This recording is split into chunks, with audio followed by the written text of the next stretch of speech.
biggest inhibitor. God, I hate. Do you know? Random. Do you know who FD signifier is? Sure. Yeah. I know. God, I hate that fucking loser, fuck piece of shit. Fuck, I hate him so much. Sorry. Whoa, what happened? Him and Noah Samson, two fucking loser video essayist, racist fucking pieces of shit. I fucking tweeted. I opened it. I shouldn't have it. Now I'm off. Now I'm triggered. Sorry. Okay. No, pull it up. I mean, no. Hold on. You want to talk about this tweet that you saw that pissed you off? Because I think, what happened? Hold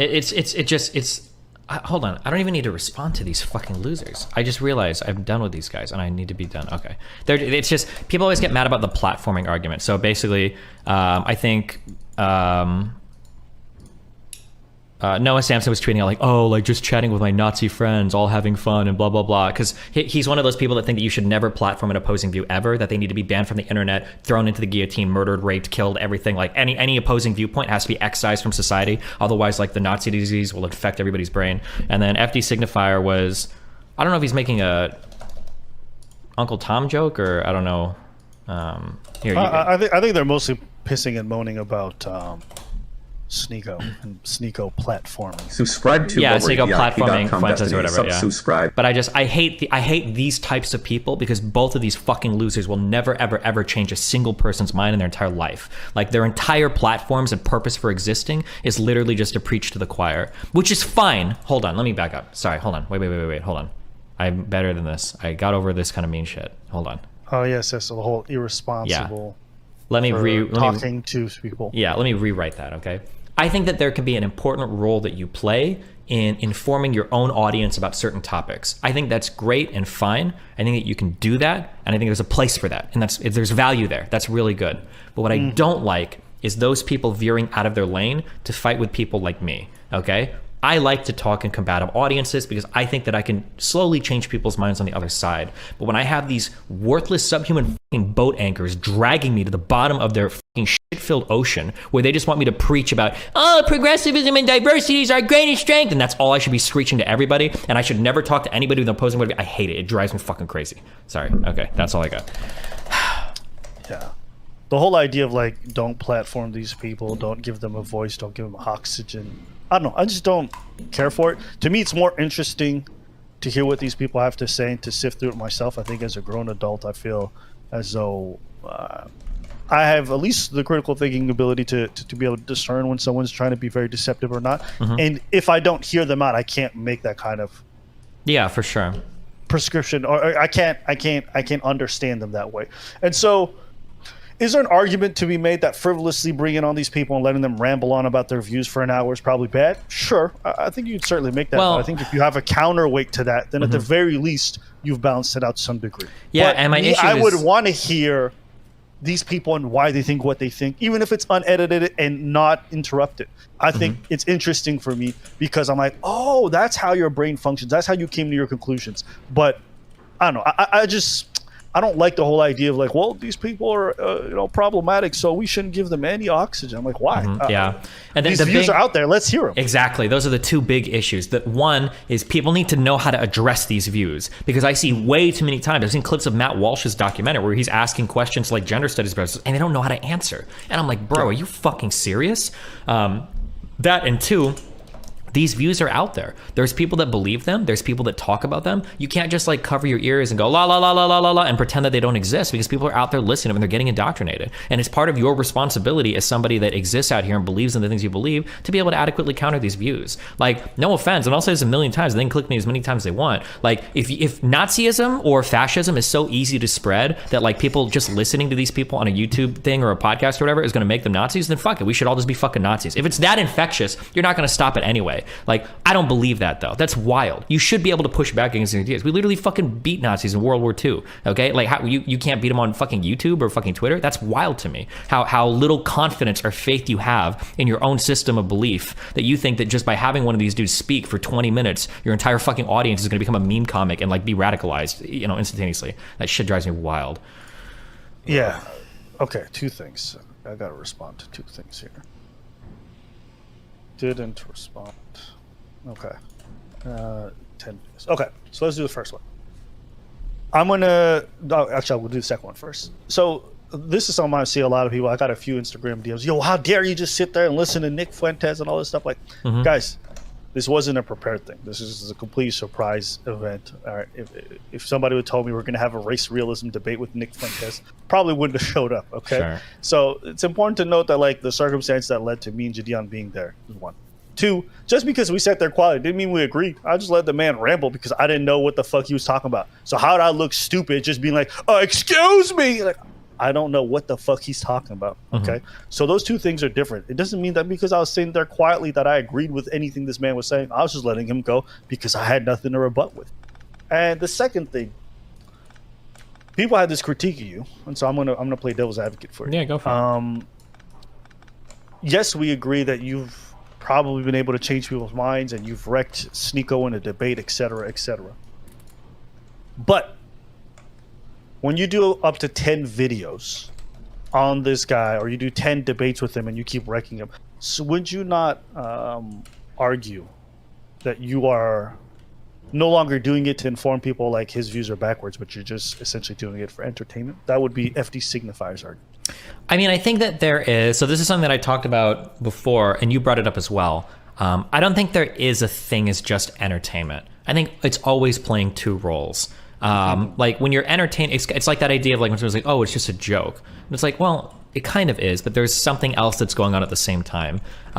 So I mean, like, is it entertainment? I mean, ultimately, everything I do on stream really is for entertainment, right? It's not like academic or anything.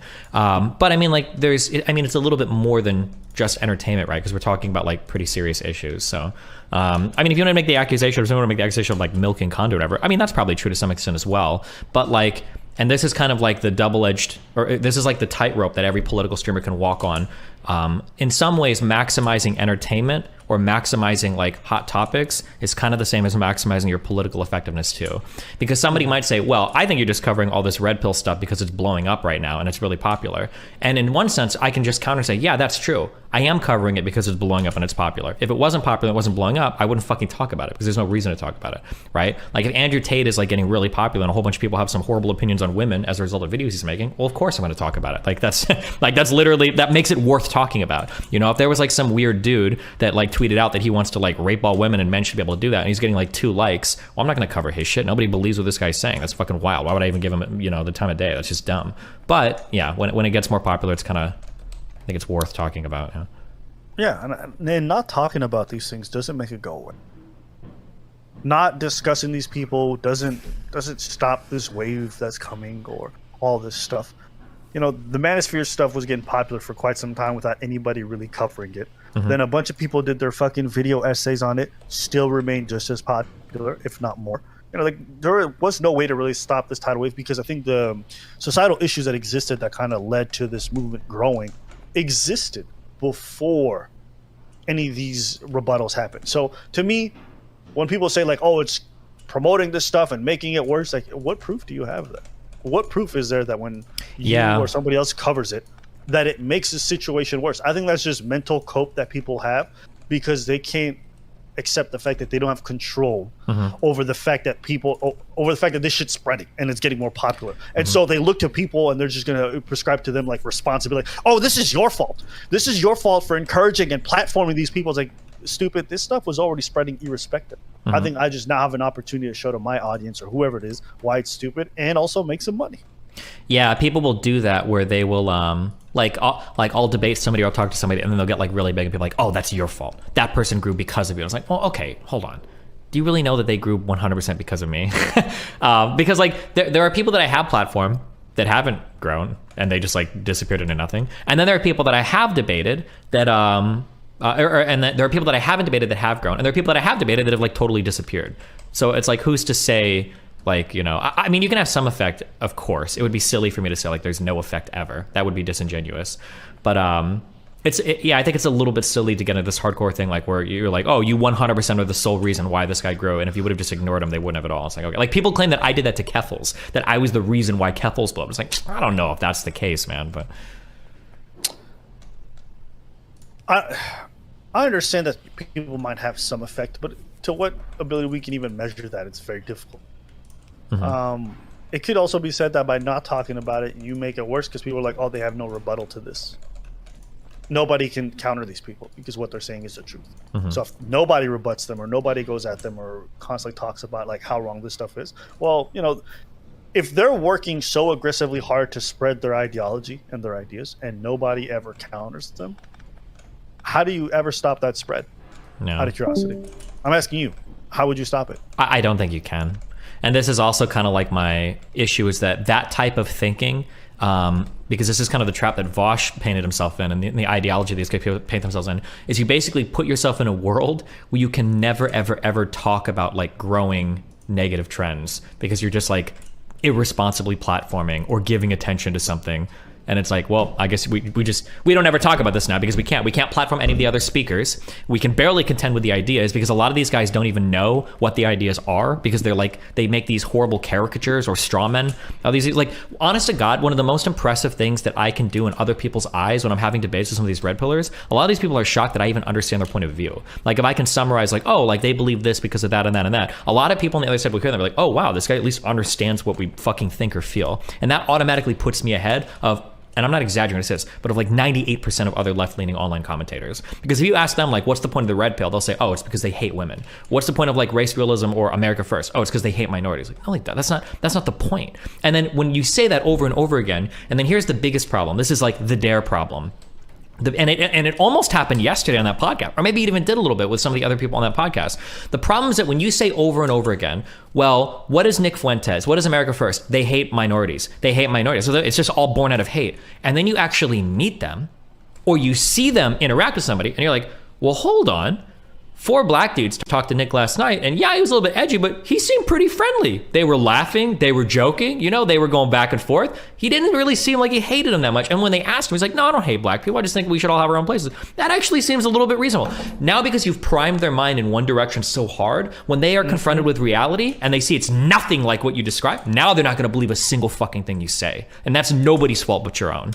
It's the same one that I argue like for the Breonna Taylor shit or for the Michael Brown shit or for any other thing. When you misrepresent like a BLM case and then somebody like sees the facts like, wait, what? Now that you've lost their ear completely, they're not going to trust a single fucking thing you say. And that's your fault because you don't have to be like that. Just accurately summarize their views and attack them from there. When you inaccurately summarize somebody's views, it makes me think you don't have a counter for it. That's what drives me crazy.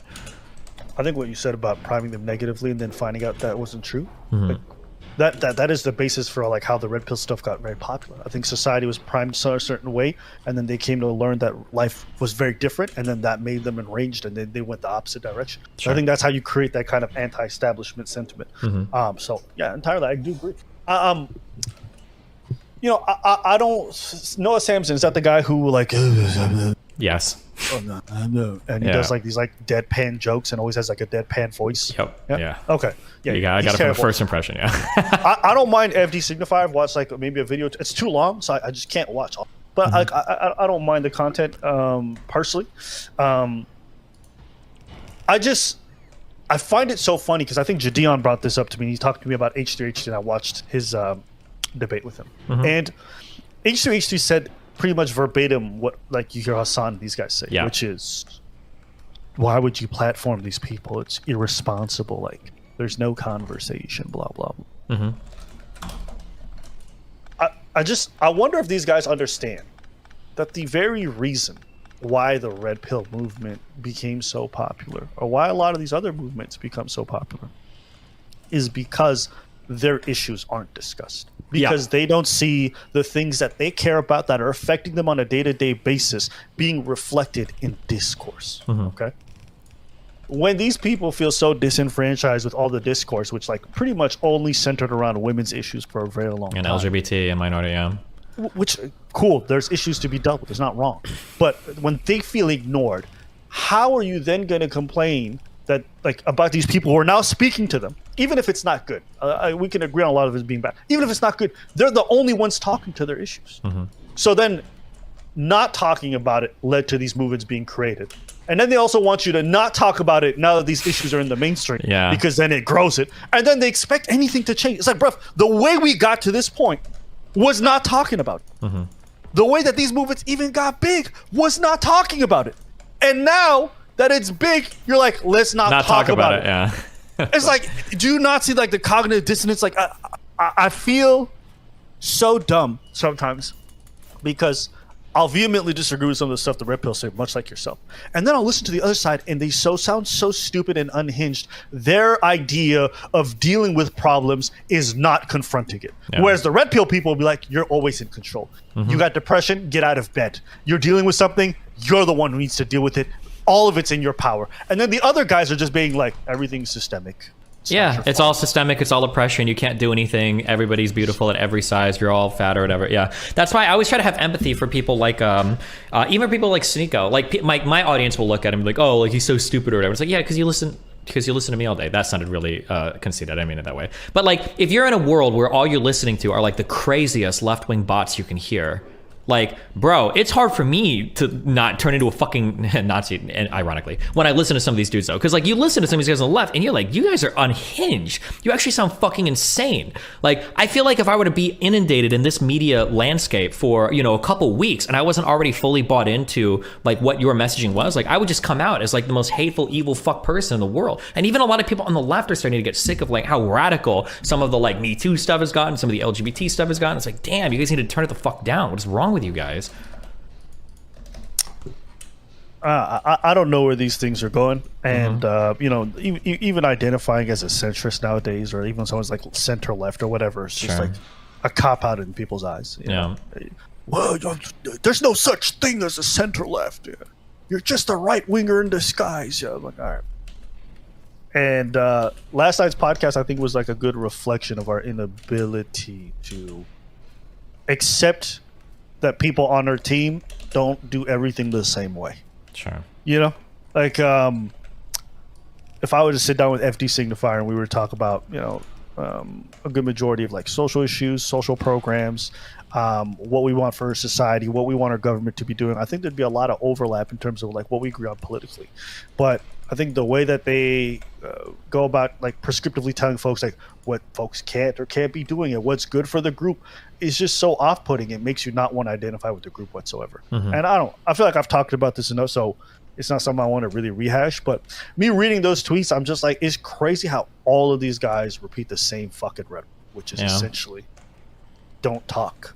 Don't platform these people. I don't know. It's interesting that they all have the exact same talking points, and it really does make them sound like bots. Yeah. And so when I hear Sneeko call them bots, more and more I'm like, I'm starting to get it. Yeah. Yeah, 100%. And that's always my issue. Because they do sound like bots. They do. Yeah, they do. And they repeat the same brainless talking points, and they don't even understand the opposition. They don't even know what they're arguing against. Like, they don't know why these people are so upset or why they're so fucking triggered over shit. And it's like, fuck. Like, okay. Yeah. Let me pose this to you. If I'm an uncertain person, I don't know how to feel about these issues, okay? I got the red pill guy who says, I'll talk to anybody. I don't give a fuck. You could be a neo-Nazi. Don't matter. I'll talk to anyone. And then you have the other side who says, you don't need this information. These people are bad for you. Yeah.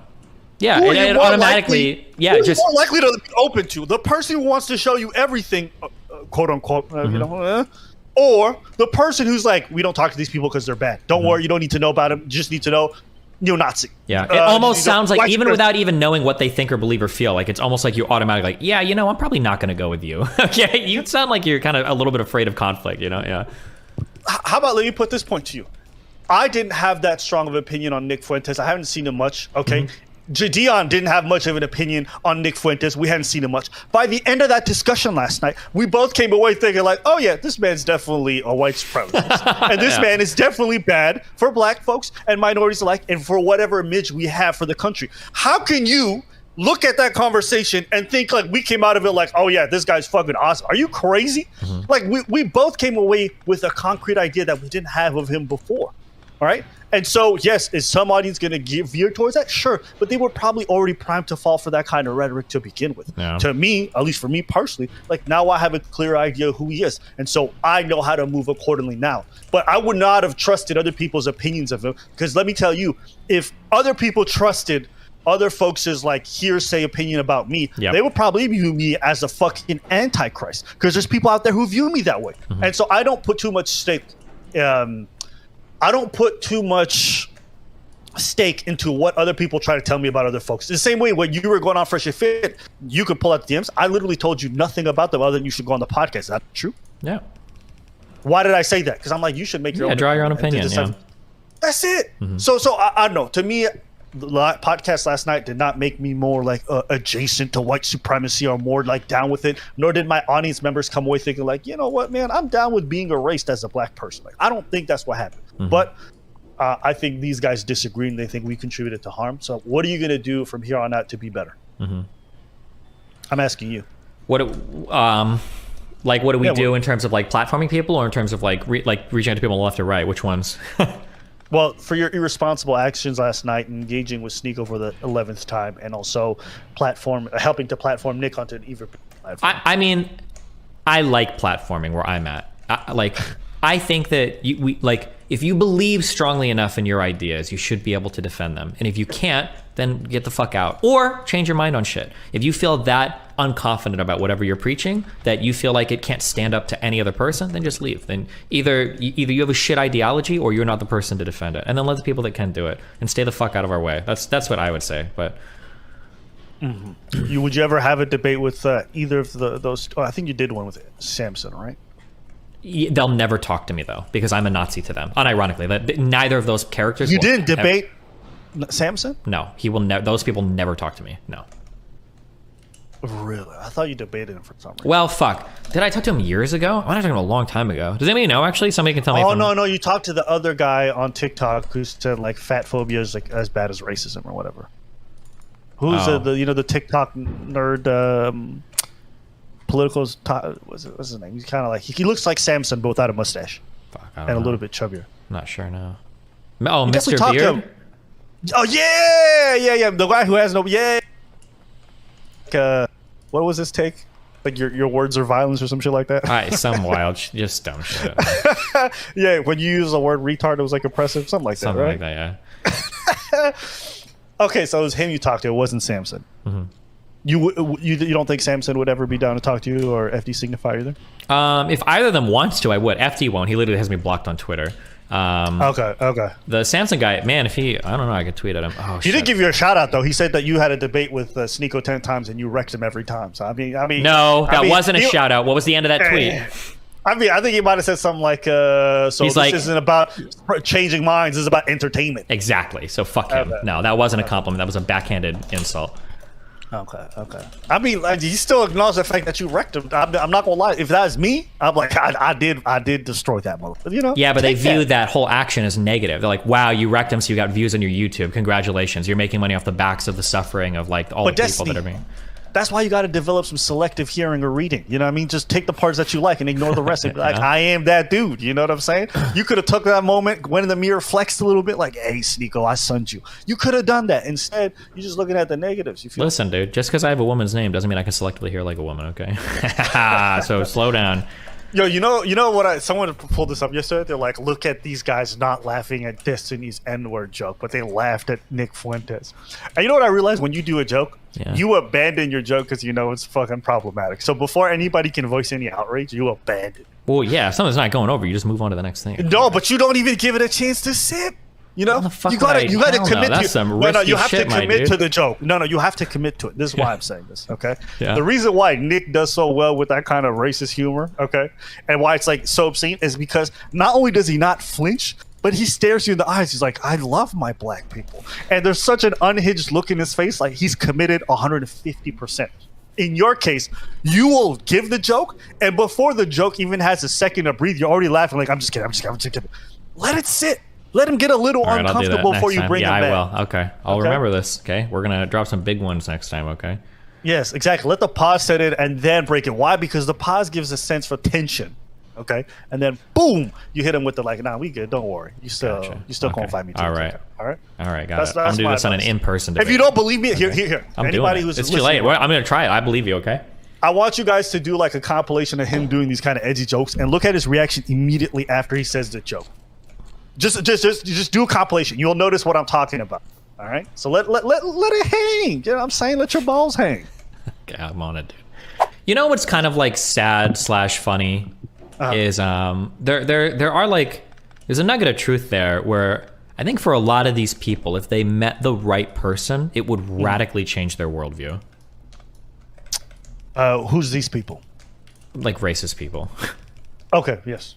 I'm really embarrassed to say it, but like I grew up in Nebraska, And I was never racist, but if you would have ever asked me, and I might have even said this out loud to like friends or whatever, like I would always say like, I could never date a black girl. It's just like, it's that concept would just be wild to me.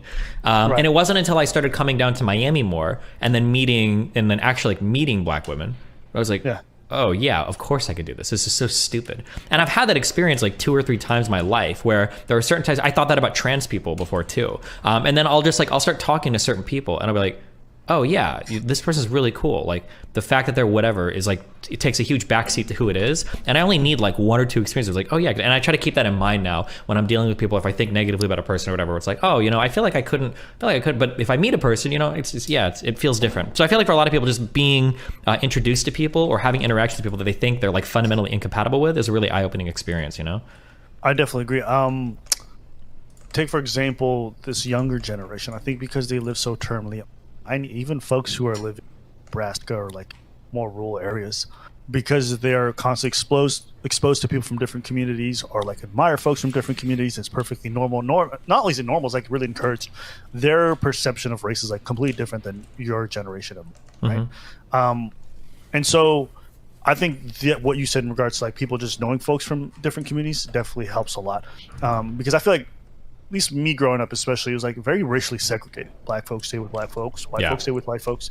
Even though we went to the same school, like if you look at the social circles, everyone kind of stayed or the lunch tables, right. And I think with these younger folks, even if they are in a mostly like whitely dominated area, you watch the way that they consume media online that they're into, and it's very evident to me that they view race drastically different than we do.